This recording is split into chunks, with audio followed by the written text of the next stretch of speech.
ನಮಸ್ಕಾರ ಸ್ನೇಹಿತರೆ, ರಾಜ್ಯದ ಜನತೆಗೆ ಟಾಪ್ ದೊಡ್ಡ ಬ್ರೇಕಿಂಗ್ ಸುದ್ದಿ ಬಂದಿದೆ. ಹೌದು ವೀಕ್ಷಕರೇ, ಗೃಹ ಲಕ್ಷ್ಮಿ ಯೋಜನೆಯ ಫಲಾನುಭವಿಗಳಿಗೆ ಗುಡ್ ನ್ಯೂಸ್ ಜೊತೆಗೆ ಒಂದು ಬ್ಯಾಡ್ ನ್ಯೂಸ್. ಬಿಪಿಎಲ್ ಕಾರ್ಡ್ದಾರರಿಗೆ ಬಿಗ್ ಶಾಕ್. ಎಲ್ಪಿಜಿ ಗ್ಯಾಸ್ ದಾರರಿಗೆ ಹೊಸ ನಿಯಮ. ಸಿದ್ದರಾಮಯ್ಯ ಅವರ ಹೊಸ ನಿರ್ಧಾರದಿಂದ ಜನರಿಗೆ ದೊಡ್ಡ ಪರಿಣಾಮ ಮತ್ತು ಇವತ್ತಿನ ಚಿನ್ನ ಬೆಳ್ಳಿ ಬೆಲೆಗಳಲ್ಲಿ ಭಾರಿ ಬದಲಾವಣೆ. ಮದ್ಯ ಪ್ರಿಯರಿಗೆ ಒಂದು ಹೊಸ ಅಪ್ಡೇಟ್. ಸಂಪೂರ್ಣ ಮಾಹಿತಿ ವಿಡಿಯೋವನ್ನು ಮಿಸ್ ಮಾಡದೆ ಕೊನೆ ತನಕ ನೋಡಿ. ನೀವು ಇನ್ನೂ ಕೂಡ ನಮ್ಮ ಚಾನೆಲ್ ನ ಸಬ್ಸ್ಕ್ರೈಬ್ ಮಾಡಿಲ್ಲ ಅಂದ್ರೆ ಈ ಕೂಡಲೇ ಸಬ್ಸ್ಕ್ರೈಬ್ ಮಾಡಿಕೊಳ್ಳಿ. ಹಾಗಾದ್ರೆ ಬನ್ನಿ ವೀಕ್ಷಕರೇ, ಮೊದಲನೆಯ ಒಂದು ಟಾಪ್ ಬ್ರೇಕಿಂಗ್ ಸುದ್ದಿ ಏನೆಂದು ನೋಡೋಣ. ಶಾಂತಿ ಒಪ್ಪಂದಕ್ಕೆ ಒಪ್ಪಿಕೊಳ್ಳಲು ಇರಾನ್ಗೆ ಇದು ಕೊನೆಯ ಅವಕಾಶ ಎಂದು ಅಮೆರಿಕ ಅಧ್ಯಕ್ಷ ಡೊನಾಲ್ಡ್ ಟ್ರಂಪ್ ಎಚ್ಚರಿಕೆ ನೀಡಿದ್ದಾರೆ. ಹೌದು ವೀಕ್ಷಕರೇ, ಪ್ಯಾಕ್ಸ್ ನ್ಯೂಸ್ ನೀಡಿದ ಸಂದರ್ಶನದಲ್ಲಿ ಮಾತನಾಡಿದ ಅವರು 2015ರಲ್ಲಿ ಇರಾನ್ ಜೊತೆ ಸಮಗ್ರ ಪರಮಾಣು ಒಪ್ಪಂದಕ್ಕೆ ಸಹಿ ಹಾಕಿದ್ದ ಮಾಜಿ ಅಧ್ಯಕ್ಷ ಬುರಾಕ್ ಆಡಳಿತದ ಅದೇ ತಪ್ಪನ್ನು ತಾವು ಮರುಕಳಿಸುವುದಿಲ್ಲ ಎಂದು ಹೇಳಿದ್ದಾರೆ. ಇರಾನಿ ಒಪ್ಪಂದಕ್ಕೆ ಸಹಿ ಹಾಕದಿದ್ದರೆ ದೇಶದ ಪರಿಸ್ಥಿತಿ ಗಂಭೀರವಾಗಿ ಹದಗೆಡುವ ಸಾಧ್ಯತೆ ಇದೆ ಎಂದು ಟ್ರಂಪ್ ಹೇಳಿದ್ದಾರೆ. ಇದೇ ಅಷ್ಟೇ ಅಲ್ಲದೆ ಅಮೆರಿಕದೊಂದಿಗೆ ಪಾಕಿಸ್ತಾನದ ಇಸ್ಲಾಮಾಬಾದ್ನಲ್ಲಿ ನಡೆಯಲಿದೆ ಎನ್ನಲಾದ ಎರಡನೇ ಸುತ್ತಿನ ಶಾಂತಿ ಮಾತುಕತೆಯಲ್ಲಿ ಭಾಗವಹಿಸುವ ಯಾವುದೇ ಉದ್ದೇಶ ತನಗಿಲ್ಲ ಎಂದು ಇರಾನ್ ಸ್ಪಷ್ಟಪಡಿಸಿದೆ. ಜೊತೆಗೆ ಅಮೆರಿಕದ ಬೇಡಿಕೆಗಳು ಅವಾಸ್ತವಿಕವಾಗಿದೆ ಎಂದು ಟೀಕಿಸಿದೆ. ಇದರ ಜೊತೆಗೆ ಮುಂದಿನ ಒಂದು ಟಾಪ್ ಅಪ್ಡೇಟ್ ಏನೆಂದು ನೋಡೋಣ. ಬನ್ನಿ ವೀಕ್ಷಕರೇ, ಕರ್ನಾಟಕ ಕಾಂಗ್ರೆಸ್ನಲ್ಲಿ ನಾಯಕತ್ವ ಬದಲಾವಣೆ ಹಾಗೂ ಸಚಿವ ಸಂಪುಟ ವಿಸ್ತರಣೆಯ ಚರ್ಚೆಗಳು ಜೋರಾಗಿರುವ ಬೆನ್ನಲ್ಲೇ ದಾವಣಗೆರೆ ದಕ್ಷಿಣ ಉಪ ಚುನಾವಣೆಯು ಆಡಳಿತಾರೂಢ ಪಕ್ಷದಲ್ಲಿ ಭಾರೀ ಬಿರುಗಾಳಿ ಬೀಸಿದೆ. ಟಿಕೆಟ್ ಹಂಚಿಕೆ ವಿಚಾರದಲ್ಲಿ ಹೊತ್ತಿದ್ದ ಅಸಮಾಧಾನದ ಕಿಡಿ ಈಗ ನಾಯಕರ ರಾಜೀನಾಮೆ ಹಾಗೂ ಪರಸ್ಪರ ಆರೋಪ ಪ್ರತ್ಯಾರೋಪದ ಹಂತಕ್ಕೆ ಬಂದು ತಲುಪಿದೆ. ಈ ಆಂತರಿಕ ಕಟಾವು ಚುನಾವಣಾ ಫಲಿತಾಂಶದ ಮೇಲೆ ಬೀರಬಹುದಾದ ಪರಿಣಾಮದ ಬಗ್ಗೆ ಈಗ ಕಾಂಗ್ರೆಸ್ ಪಾಳಯದಲ್ಲಿ ಆತಂಕ ಮನೆ ಮಾಡಿದೆ. ಹೌದು ವೀಕ್ಷಕರೇ, ಇದೇ ಸಂದರ್ಭದಲ್ಲಿ ನವದೆಹಲಿಯಲ್ಲಿ ಸ್ಫೋಟಕ ಹೇಳಿಕೆ ನೀಡಿರುವ ಕೇಂದ್ರ ಸಚಿವ ಎಚ್.ಡಿ. ಕುಮಾರಸ್ವಾಮಿ, ರಾಜ್ಯದಲ್ಲಿ ಸದ್ಯಕ್ಕೆ ಏನೆಲ್ಲ ಬೆಳವಣಿಗೆಗಳು ನಡೆಯುತ್ತಿವೆ ಎಂಬುದು ನನಗೆ ತಿಳಿದಿದೆ. ಮೇ 5ರ ಉಪ ಚುನಾವಣಾ ಫಲಿತಾಂಶ ಹೊರಬಿದ್ದ ತಕ್ಷಣ ಕರ್ನಾಟಕ ರಾಜಕಾರಣದಲ್ಲಿ ಆಗುವ ದೊಡ್ಡ ಬದಲಾವಣೆಗಳು ರಾಜೀನಾಮೆ ಎಂದು ಬಾಂಬ್ ಸಿಡಿಸಿದ್ದಾರೆ. ಈ ಹೇಳಿಕೆಯು ರಾಜಕೀಯ ವಲಯದಲ್ಲಿ ತೀವ್ರ ಕುತೂಹಲ ಹಾಗೂ ಸಂಚಲನ ಮೂಡಿಸಿದೆ. ಹೌದು ವೀಕ್ಷಕರೇ, ಮೇ 5ರ ನಂತರ ರಾಜ್ಯ ರಾಜಕಾರಣ ಉಲ್ಟಾ ಪಲ್ಟಾ ಆಗಲಿದೆ ಎಂದು ಎಚ್.ಡಿ.ಕೆ ಬಾಂಬ್ ಸಿಡಿಸಿದ್ದಾರೆ. ಇದೇ ಅಷ್ಟೇ ಅಲ್ಲದೆ ಮಹಿಳಾ ಮೀಸಲಾತಿ ಮಸೂದೆ ರಾಜ್ಯಸಭೆ ಮತ್ತು ಲೋಕಸಭೆಯಲ್ಲಿ 2023ರಲ್ಲೇ ಅಂಗೀಕಾರವಾಗಿದೆ. ಪ್ರಸ್ತುತ ಕ್ಷೇತ್ರ ಮರು ವಿಂಗಡಣೆಯನ್ನು ಸೇರಿಸಿ ಮಂಡಿಸಿದ್ದಾರೆ. ನಾವು ಮಹಿಳಾ ಮೀಸಲಾತಿಗೆ ವಿರೋಧ ಇಲ್ಲ ಎಂದು ಮುಖ್ಯಮಂತ್ರಿ ಸಿಎಂ ಸಿದ್ದರಾಮಯ್ಯನವರು ಈಗ ಸ್ಪಷ್ಟಪಡಿಸಿದ್ದಾರೆ. ಇದರ ಜೊತೆಗೆ ಗೃಹ ಲಕ್ಷ್ಮಿ ಯೋಜನೆಯ ಫಲಾನುಭವಿಗಳಿಗೆ ಇದೀಗ ಹೊಸ ಅಪ್ಡೇಟ್ ಬರುತ್ತಿದೆ. ಹೌದು ಸ್ನೇಹಿತರೆ, ಗೃಹ ಲಕ್ಷ್ಮಿ ಯೋಜನೆ ಬಗ್ಗೆ ಇವತ್ತಿನ ದೊಡ್ಡ ಅಪ್ಡೇಟ್ ಬಂದಿದೆ. ಬಹುತೇಕ ಮಹಿಳೆಯರು ಕೇಳುತ್ತಿರುವ ಪ್ರಶ್ನೆ, ಹಣ ಯಾಕೆ ಬರುತ್ತಿಲ್ಲ, ಯಾವಾಗ ಜಮೆ ಆಗುತ್ತದೆ? ಇದಕ್ಕೆ ಈಗ ಸ್ಪಷ್ಟ ಉತ್ತರ ಸಿಕ್ಕಿದೆ. ಹೌದು, ಗೃಹ ಲಕ್ಷ್ಮಿ ಯೋಜನೆಯ 29ನೇ ಕಂತಿನ ಹಣವನ್ನು ಈಗ ಡಿಬಿಟಿ ಮೂಲಕ 2-3 ದಿನಗಳಲ್ಲಿ ಎಲ್ಲಾ ರಾಜ್ಯದ ಅರ್ಹ ಮಹಿಳೆಯರ ಖಾತೆಗೆ ವರ್ಗಾಯಿಸಲಾಗುವುದು ಎಂಬ ಮಾಹಿತಿ ಈಗ ತಿಳಿದು ಬಂದಿದೆ. ಈಗಾಗಲೇ ಕೆಲವು ಮಹಿಳೆಯರ ಖಾತೆಗೆ 2,000 ರೂಪಾಯಿ ಕೂಡ ವರ್ಗಾವಣೆ ಆಗಿದೆ. ಇನ್ನೂ ಕೂಡ 3-4 ದಿನಗಳಲ್ಲಿ ಹಣ ಬಂದಿಲ್ಲ ಅಂದ್ರೆ ಟೆನ್ಷನ್ ಬೇಡ, ಸ್ವಲ್ಪ ದಿನ ಕಾಯಿರಿ. ಆದರೆ ಇನ್ನೂ ಕೂಡ ಹಣ ಬಂದಿಲ್ಲ ಅಂದರೆ ಈಗ ಸರ್ಕಾರದ ಹೊಸ ದೊಡ್ಡ ನಿರ್ಧಾರದಿಂದ ಕೆಲವು ಮಹಿಳೆಯರ ಖಾತೆಗೆ ಹಣ ಬಂದಿಲ್ಲ. ಹೌದು, ಈ ಒಂದು ಗೃಹ ಲಕ್ಷ್ಮಿ ಯೋಜನೆಯ ಅಡಿಯಲ್ಲಿ ಕಟ್ಟುನಿಟ್ಟಿನ ಸೂಚನೆ ನೀಡಲಾದರೂ ಕೂಡ ಗೃಹ ಲಕ್ಷ್ಮಿ ಯೋಜನೆಯ ಹಣವನ್ನು ದುರುಪಯೋಗ ಪಡಿಸಲಾಗುತ್ತಿದೆ ಎಂಬ ನಿಟ್ಟಿನಲ್ಲಿ ಈ ಒಂದು ಯೋಜನೆಯ ಅಡಿಯಲ್ಲಿ ಈಗ ಸರ್ಕಾರ ಹೊಸ ನಿರ್ಧಾರ ತೆಗೆದುಕೊಂಡಿದೆ. ರಾಜ್ಯ ಸರ್ಕಾರದ ಈ ಒಂದು ಗ್ಯಾರಂಟಿ ಯೋಜನೆಯಲ್ಲಿ ದುರುಪಯೋಗದಿಂದ ಬರೋಬ್ಬರಿ 10 ಲಕ್ಷಕ್ಕೂ ಹೆಚ್ಚು ಹಣವನ್ನು ವಾಪಸ್ ವಸೂಲಿ ಮಾಡಲಾಗಿದೆ. ಮೃತಪಟ್ಟ ಫಲಾನುಭವಿಗಳ ಬ್ಯಾಂಕ್ ಖಾತೆಗಳಿಗೆ ಹಣ ಜಮಾ ಆಗುತ್ತಿತ್ತು. ಕೆಲವರು ಎಟಿಎಂ ಕಾರ್ಡ್ ಮೂಲಕ ಹಣ ತೆಗೆಯುತ್ತಿರುವುದು ಪತ್ತೆಯಾದ ಹಿನ್ನೆಲೆಯಲ್ಲಿ ಈ ಒಂದು ಈಗ ಪ್ರಮುಖ ನಿರ್ಧಾರವನ್ನು ತೆಗೆದುಕೊಳ್ಳಲಾಗಿದ್ದು 10 ಲಕ್ಷಕ್ಕೂ ಹೆಚ್ಚು ಹಣವನ್ನು ವಾಪಸ್ ವಸೂಲಿ ಕೂಡ ಮಾಡಲಾಗಿದೆ. ಈ ಕಾರಣದಿಂದ ಕೆಲವು ಮಹಿಳೆಯರ ಖಾತೆಗೆ ಹಣ ಬಂದಿಲ್ಲ ಎಂದು ಹೇಳಲಾಗುತ್ತಿದೆ. ಆಗುತ್ತಿದೆ.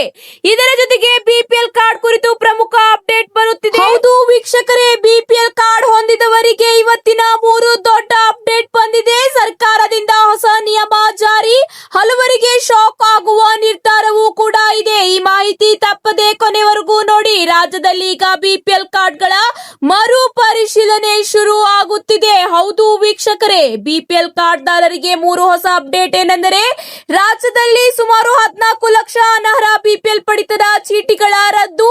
ಇಂತಹ ಕಾರ್ಡ್ಗಳನ್ನು ರದ್ದುಪಡಿಸುವಂತೆ ಕೇಂದ್ರ ಸರ್ಕಾರದಿಂದ ಸೂಚನೆ. ರದ್ದುಪಡಿಸುವ ಪ್ರಕ್ರಿಯೆ ಈಗ ತ್ವರಿತವಾಗಿ ನಡೆಯುತ್ತಿದೆ ಎಂಬ ಮಾಹಿತಿ ತಿಳಿದು ಬಂದಿದೆ. ಹೌದು ವೀಕ್ಷಕರೇ, ಈಗ ಮಾಹಿತಿಗಳ ಆಧಾರದ ಮೇಲೆ ಅರ್ಹರು ಮಾತ್ರ ಬಿಪಿಎಲ್ ಕಾರ್ಡ್ ಹೊಂದಿರಬಹುದು. ಅನರ್ಹರಿಗೆ ಈಗ ಯಾವುದೇ ಸೌಲಭ್ಯ ಸಿಗುವುದಿಲ್ಲ. ಈಗ ಕೇಂದ್ರ ಸರ್ಕಾರ ಕೂಡ ಕಟ್ಟುನಿಟ್ಟಿನ ಸೂಚನೆ ನೀಡಿದೆ. ಬಿಪಿಎಲ್ ಕಾರ್ಡ್ ರದ್ದು ಆದರೆ ಉಚಿತ ಅಕ್ಕಿ ರೇಷನ್ ಸಿಗುವುದಿಲ್ಲ, ಗೃಹ ಲಕ್ಷ್ಮಿ ಮತ್ತು ಇತರೆ ಯೋಜನೆಗಳ ಲಾಭ ಕೂಡ ಸಿಗುವುದಿಲ್ಲ ಎಂಬ ಮಾಹಿತಿ ತಿಳಿದು ಬರುತ್ತಿದೆ. ಒಂದು ವೇಳೆ ನೀವು ಅರ್ಹರಾಗಿದ್ದರೂ ಕೂಡ ಕಾರ್ಡ್ ರದ್ದಾಗಿದೆಯಾ? ಹಾಗಾದ್ರೆ ಇಲ್ಲಿ ಹೊಸ ಅಪ್ಡೇಟ್ ಬಂದಿದೆ. ಹೌದು, ನೀವು ಅರ್ಹರಾಗಿದ್ದರೆ ಮತ್ತೆ ಅರ್ಜಿ ಸಲ್ಲಿಸಿ. 15 ದಿನಗಳ ಒಳಗೆ ಕಾರ್ಡ್ ಮತ್ತೆ ನಿಮಗೆ ವಾಪಸ್ ಸಿಗುತ್ತದೆ ಎಂದು ಆಹಾರ ಇಲಾಖೆ ಈಗ ತಿಳಿಸಿದೆ. ಹೌದು ವೀಕ್ಷಕರೇ, ಅರ್ಹರಾಗಿದ್ದರೂ ಕೂಡ ನಿಮ್ಮ ಕಾರ್ಡ್ ರದ್ದಾಗಿದ್ದರೆ ಈಗ ನೀವು ಮತ್ತೆ ಅರ್ಜಿ ಸಲ್ಲಿಸಿ 15 ದಿನಗಳ ಒಳಗೆ ಹೊಸ ರೇಷನ್ ಕಾರ್ಡ್ ಪಡೆಯಬಹುದು ಎಂಬ ಮಾಹಿತಿ ಈಗ ತಿಳಿದು ಬಂದಿದೆ. ಇದರ ಜೊತೆಗೆ ಎಲ್ಪಿಜಿ ಗ್ಯಾಸ್ ಕುರಿತು ಹೊಸ ಅಪ್ಡೇಟ್ ಬಂದಿದೆ. ಮನೆಯ ಗ್ಯಾಸ್ ಸಿಲಿಂಡರ್ ಬುಕ್ಕಿಂಗ್ ನಿಂದ ಡೆಲಿವರಿ ವರೆಗೆ ಈಗ ಎಲ್ಲವೂ ಬದಲಾಗಿದೆ. ಸರ್ಕಾರ ತಂದಿರೋ ಈ ಹೊಸ ಕೋಡ್ ಸಿಸ್ಟಮ್ ಬಗ್ಗೆ ನಿಮಗೆ ಗೊತ್ತಿಲ್ಲ ಅಂದರೆ ಈ ಒಂದು ವಿಡಿಯೋನ ನೋಡಿ. ಹೌದು ವೀಕ್ಷಕರೇ, ಜಾಗತಿಕ ಇಂಧನ ಪೂರೈಕೆಯಲ್ಲಿ ಎಷ್ಟೇ ಏರಿಳಿತವಾಗಿದ್ದರೂ ನಮ್ಮ ದೇಶದ ಗ್ರಾಹಕರಿಗೆ ಅಡುಗೆ ಅನಿಲದ ಕೊರತೆಯಾಗದಂತೆ ಕೇಂದ್ರ ಸರ್ಕಾರ ಭರ್ಜರಿ ಪ್ಲಾನ್ ಮಾಡಿದೆ. ಈ ಎಲ್ಲವೂ ಡಿಜಿಟಲ್ ನೀತಿಗಳ ಅಡಿಯಲ್ಲಿ ನಡೆಯುತ್ತಿದ್ದು, ಆನ್ಲೈನ್ ಬುಕ್ಕಿಂಗ್ ಪ್ರಮಾಣ 98% ತಲುಪಿದೆ. ಈ ಬದಲಾವಣೆಗಳ ನಡುವೆ ಗ್ರಾಹಕರಿಗೆ ಸಿಲಿಂಡರ್ ತಲುಪಿಸುವಾಗ ವಂಚನೆಯಾಗಬಾರದು ಎಂಬ ಹೊಸ ನಿಯಮಗಳು ಜಾರಿ ತರಲಾಗಿದೆ. ಕರ್ನಾಟಕ ಜನತೆ ಈ ಹೊಸ ಬದಲಾವಣೆಯನ್ನು ತಿಳಿದುಕೊಳ್ಳುವುದು ತುಂಬಾ ಮುಖ್ಯವಾಗಿದೆ. ಇನ್ನು ಮುಂದೆ ಗ್ಯಾಸ್ ಸಿಲಿಂಡರ್ ಮನೆ ಬಾಗಿಲಿಗೆ ಬಂದಾಗ ಬರೀ ದುಡ್ಡು ಕೊಟ್ಟರೆ ಸಾಲದು. ನಿಮ್ಮ ಮೊಬೈಲ್ ಸಂಖ್ಯೆಗೆ ಬರುವ ಡೆಲಿವರಿ ಅಥರೈಸೇಷನ್ ಕೋಡ್ ಅನ್ನು ತೋರಿಸಲೇಬೇಕು. ಸದ್ಯಕ್ಕೆ 92% ವಿತರಣೆಗಳು ಇದೇ ಕೋಡ್ ಮೂಲಕ ನಡೆಯುತ್ತಿವೆ. ಈ ಕೋಡ್ ಪರಿಶೀಲನೆಯಾದ ನಂತರವೇ ಡೆಲಿವರಿ ಬಾಯ್ ನಿಮಗೆ ಸಿಲಿಂಡರ್ ಹಸ್ತಾಂತರಿಸುತ್ತಾನೆ. ಇದರಿಂದ ನಿಮ್ಮ ಸಿಲಿಂಡರ್ ಬೇರೆಯವರ ಪಾಲಾಗುವುದು ತಪ್ಪುತ್ತದೆ. ಇದರ ಜೊತೆಗೆ ಮುಂದಿನ ಒಂದು ಟಾಪ್ ಬ್ರೇಕಿಂಗ್ ಸುದ್ದಿ ಏನೆಂದು ನೋಡೋಣ ಬನ್ನಿ ವೀಕ್ಷಕರೇ. ಮದ್ಯಪ್ರಿಯರಿಗೆ ಈಗ ಹೊಸ ಅಪ್ಡೇಟ್ ಎಂದೇ ಹೇಳಬಹುದಾಗಿದೆ. ರಾಜ್ಯದ ಮದ್ಯಪ್ರಿಯರಿಗೆ ಸರ್ಕಾರ ಸಿಹಿ ಮತ್ತು ಕಹಿ ಎರಡು ಸುದ್ದಿಗಳು ನೀಡಿದೆ. ಮುಖ್ಯಮಂತ್ರಿ ಸಿದ್ದರಾಮಯ್ಯ ಅವರು ತಮ್ಮ ಬಜೆಟ್ ನಲ್ಲಿ ಘೋಷಿಸಿದಂತೆ ರಾಜ್ಯ ಅಬಕಾರಿ ಸುಂಕದ ನೀತಿಯಲ್ಲಿ ಮಹತ್ವದ ಬದಲಾವಣೆಗಳನ್ನು ತರಲಾಗಿದ್ದು, ಇದಕ್ಕೆ ಕರಡು ಮಸೂದೆಯನ್ನು ಪ್ರಕಟಿಸಲಾಗಿದೆ. ಹೊಸ ನಿಯಮದ ಪ್ರಕಾರ ಕಡಿಮೆ ಬೆಲೆಯ ಮದ್ಯದ ದರದಲ್ಲಿ ಇಳಿಕೆಯಾಗಲಿದ್ದರೆ ದುಬಾರಿ ಬೆಲೆಯ ಮದ್ಯದ ದರ ಮತ್ತಷ್ಟು ಏರಿಕೆಯಾಗಲಿದೆ. ಇದರ ಜೊತೆಗೆ ಈಗ ಇವತ್ತಿನ ಚಿನ್ನ ಮತ್ತು ಬೆಳ್ಳಿ ಬೆಲೆಗಳಲ್ಲಿ ದೊಡ್ಡ ಬದಲಾವಣೆ ಕಂಡು ಬಂದಿದೆ. ಚಿನ್ನದ ಬೆಲೆ ಇಳಿಕೆ, ಬೆಳ್ಳಿ ಬೆಲೆಯಲ್ಲಿ ಭಾರಿ ಕುಸಿತ. ಹೌದು, ಇವತ್ತಿನ ಚಿನ್ನದ ಬೆಲೆ ನೋಡೋಣ ಬನ್ನಿ ವೀಕ್ಷಕರೇ. 24 ಕ್ಯಾರೆಟ್ ಚಿನ್ನದ ಬೆಲೆ 15,800 ರಿಂದ 16,000 ರೂಪಾಯಿ ಪ್ರತಿ ಗ್ರಾಮ್ಗೆ ಆಗಿದೆ. ಇದೇ ರೀತಿ 22 ಕ್ಯಾರೆಟ್ ಚಿನ್ನದ ಬೆಲೆ ಸುಮಾರು 14,400 ರಿಂದ 14,700 ರೂಪಾಯಿ ಆಗಿದೆ. ಇವತ್ತು ಚಿನ್ನದ ಬೆಲೆಯಲ್ಲಿ ಸುಮಾರು 1,600 ರೂಪಾಯಿ ಇಳಿಕೆ ಕಂಡು ಬಂದಿದೆ. ಬೆಳ್ಳಿ ಬೆಲೆ ನೋಡುವುದಾದರೆ ಪ್ರತಿ ಗ್ರಾಮ್ಗೆ 275 ರೂಪಾಯಿ ಆಗಿದೆ. 1 ಕೆಜಿಗೆ 2,75,000 ರೂಪಾಯಿ ಆಗಿದೆ. ಇಂದು ಬೆಳ್ಳಿ ಬೆಲೆಯಲ್ಲಿ 4,000 ರೂಪಾಯಿ ತನಕ ಭಾರಿ ಕುಸಿತ ಕಂಡು ಬಂದಿದೆ. ಹೌದು ವೀಕ್ಷಕರೇ, ಅಂತಾರಾಷ್ಟ್ರೀಯ ಮಾರುಕಟ್ಟೆಯಲ್ಲಿ ಒತ್ತಡ, ಡಾಲರ್ ಮೌಲ್ಯ ಹೆಚ್ಚಾಗಿದೆ. ಇದರಿಂದಾಗಿ ಚಿನ್ನ ಮತ್ತು ಬೆಳ್ಳಿ ಬೆಲೆಯಲ್ಲಿ ಇಳಿಕೆ ಕಂಡು ಬಂದಿದೆ ಎಂಬ ಮಾಹಿತಿ ತಿಳಿದು ಬಂದಿದೆ. ಈಗ ಚಿನ್ನ ಖರೀದಿಗೆ ಮಾಡಲು ಒಳ್ಳೆಯ ಅವಕಾಶ. ಬೆಲೆ ಇಳಿಕೆ ಏರಿಕೆರುವುದರಿಂದ ಖರೀದಿದಾರರಿಗೆ ಲಾಭ ಆಗಲಿದೆ.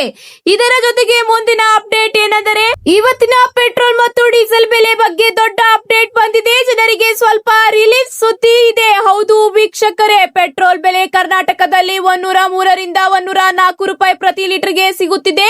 ಡೀಸೆಲ್ ಬೆಲೆ ಸುಮಾರು 88 ರಿಂದ 92 ರೂಪಾಯಿ ಪ್ರತಿ ಲೀಟರ್ಗೆ ಸಿಗುತ್ತಿದೆ. ನಗರದಿಂದ ನಗರಕ್ಕೆ ಈ ಒಂದು ಬೆಲೆ ಬದಲಾವಣೆ ಕೂಡ ಇರುತ್ತದೆ. ಇವತ್ತು ಹೆಚ್ಚಿನ ನಗರಗಳಲ್ಲಿ ಬೆಲೆಯಲ್ಲಿ ಯಾವ ದೊಡ್ಡ ಬದಲಾವಣೆಯೂ ಕೂಡ ಆಗಿಲ್ಲ. ಅಂತಾರಾಷ್ಟ್ರೀಯ ಕಚ್ಚಾ ತೈಲ ಬೆಲೆ ಹೆಚ್ಚಾದರೂ ಭಾರತದಲ್ಲಿ ಬೆಲೆ ಸ್ಥಿರವಾಗಿಟ್ಟಿದ್ದಾರೆ. ಇವತ್ತಿಗೆ ಇಷ್ಟೇ ವೀಕ್ಷಕರೇ, ಮತ್ತೆ ಸಿಗೋಣ ಹೊಸ ಅಪ್ಡೇಟ್ ಜೊತೆಗೆ. ಇದೇ ರೀತಿ ಮತ್ತೆ ಸಿಗೋಣ ಟಾಪ್ ಬ್ರೇಕಿಂಗ್ ಸುದ್ದಿಗಳ ಜೊತೆಗೆ. ಧನ್ಯವಾದಗಳು.